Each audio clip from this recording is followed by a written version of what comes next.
श्री शिव महापुराण विद्येश्वर संहिता अध्याय 7 शिवलिंग की स्थापना, उसके लक्षण और पूजन की विधि का वर्णन तथा शिवपद की प्राप्ति कराने वाले सत्कर्मों का विवेचन। ऋषियों ने पूछा, सूत जी, शिवलिंग को स्थापना कैसे करनी चाहिए, उसका लक्षण क्या है तथा उसकी पूजा कैसे करनी चाहिए, किस देश काल में करनी चाहिए और किस द्रव्य के द्वारा उसका निर्माण होना चाहिए। सूत जी ने कहा, महर्षियों, मैं तुम लोगों के लिए इस विषय का वर्णन करता हूं। ध्यान देकर सुनो और समझो। अनुकूल एवं शुभ समय में किसी पवित्र तीर्थ में, नदी आदि के तट पर अपनी रुचि के अनुसार ऐसी जगह शिवलिंग की स्थापना करनी चाहिए जहां नित्य पूजन हो सके। पार्थिव द्रव्य से, जलमय द्रव्य से अथवा तेजस पदार्थ से अपनी रुचि के अनुसार कल्पोक्त लक्षणों से युक्त शिवलिंग का निर्माण करके उसकी पूजा करने से उपासक को उस पूजन का पूरा पूरा फल प्राप्त होता है। संपूर्ण शुभ लक्षणों से युक्त शिवलिंग की यदि पूजा की जाए तो वह तत्काल पूजा का फल देने वाला होता है। यदि चल प्रतिष्ठा करनी हो तो इसके लिए छोटा सा शिवलिंग अथवा विग्रह श्रेष्ठ माना जाता है, और यदि अचल प्रतिष्ठा करनी हो तो स्थूल शिवलिंग अथवा विग्रह अच्छा माना गया है।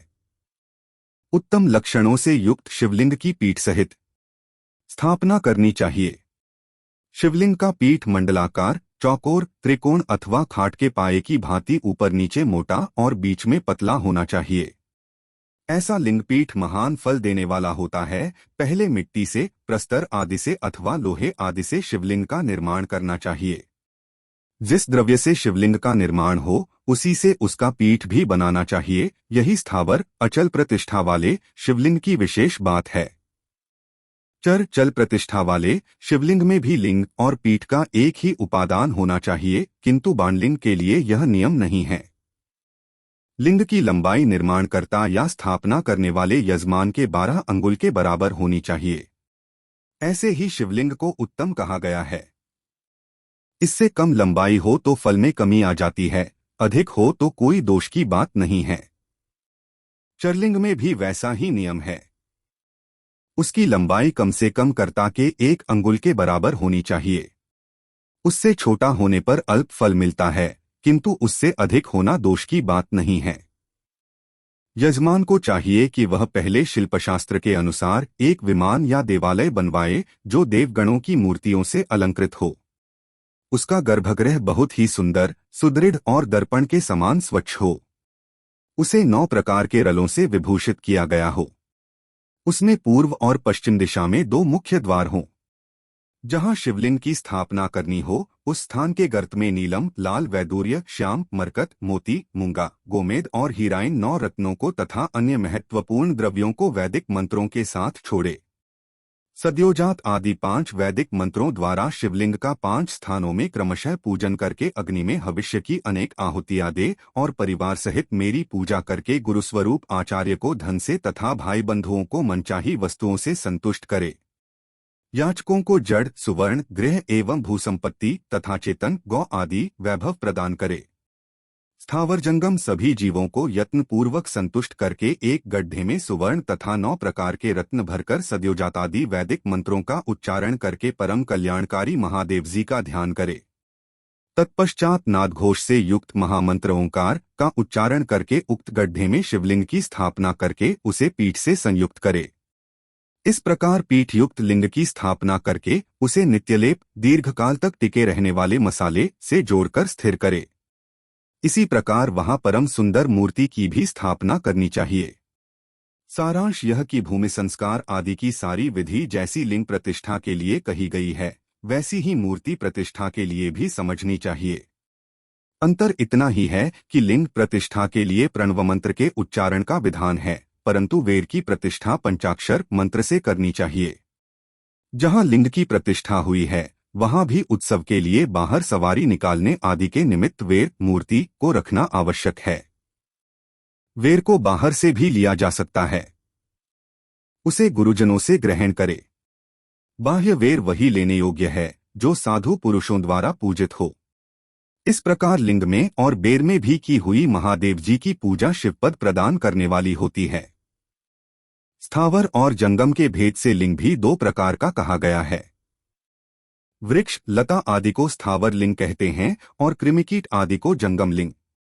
स्थावर लिंग की सींचने आदि के द्वारा सेवा करनी चाहिए और जंगम लिंग को आहार एवं जल आदि देकर तृप्त करना उचित है। उन स्थावर जंगम जीवों को सुख पहुंचाने में अनुरक्त होना भगवान शिव का पूजन है, ऐसा विद्वान पुरुष मानते हैं। यूं चराचर जीवों को ही भगवान शंकर के प्रतीक मानकर उनका पूजन करना चाहिए। इस तरह महालिंग की स्थापना करके विविध उपचारों द्वारा उसका पूजन करे। अपनी शक्ति के अनुसार नित्य पूजा करनी चाहिए तथा देवालय के पास ध्वजारोपण आदि करना चाहिए। शिवलिंग साक्षात शिव का पद प्रदान करने वाला है। अथवा चर लिंग में षोडशोपचारों द्वारा यथोचित रीति से क्रमशः पूजन करे। यह पूजन भी शिवपद प्रदान करने वाला है। आवाहन, आसन, अर्घ्य, पाद्य, पाद्यांग, आचमन, अभ्यंग पूर्वक स्नान, वस्त्र एवं यज्ञोपवीत, गंध, पुष्य, धूप, दीप, नैवेद्य, तांबूल समर्पण, नीराजन, नमस्कार और विसर्जन ये 16 उपचार हैं। अथवा अर्घ्य से लेकर नैवेद्य तक विधिवत पूजन करे। अभिषेक, नैवेद्य, नमस्कार और तर्पण ये सब यथाशक्ति नित्य करे। इस तरह किया हुआ शिव का पूजन शिवपद की प्राप्ति कराने वाला होता है। अथवा किसी मनुष्य के द्वारा स्थापित शिवलिंग में, ऋषियों द्वारा स्थापित शिवलिंग में, देवताओं द्वारा स्थापित शिवलिंग में, अपने आप प्रकट हुए स्वयंभूलिंग में तथा अपने द्वारा नूतन स्थापित हुए शिवलिंग में भी उपचार समर्पण पूर्वक जैसे तैसे पूजन करने से या पूजन की सामग्री देने से भी मनुष्य ऊपर जो कुछ कहा गया है वह सारा फल प्राप्त कर लेता है। क्रमशः परिक्रमा और नमस्कार करने से भी शिवलिंग शिवपद की प्राप्ति कराने वाला होता है। यदि नियम पूर्वक शिवलिंग का दर्शन मात्र कर लिया जाए तो वह भी कल्याणप्रद होता है।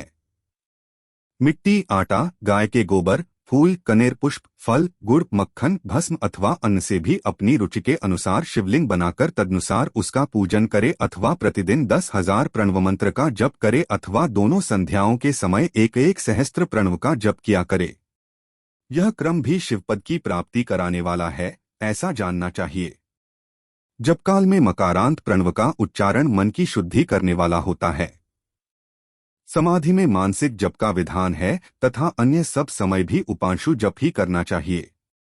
नाद और बिंदु से युक्त औकार के उच्चारण को विद्वान पुरुष समान प्रणव कहते हैं।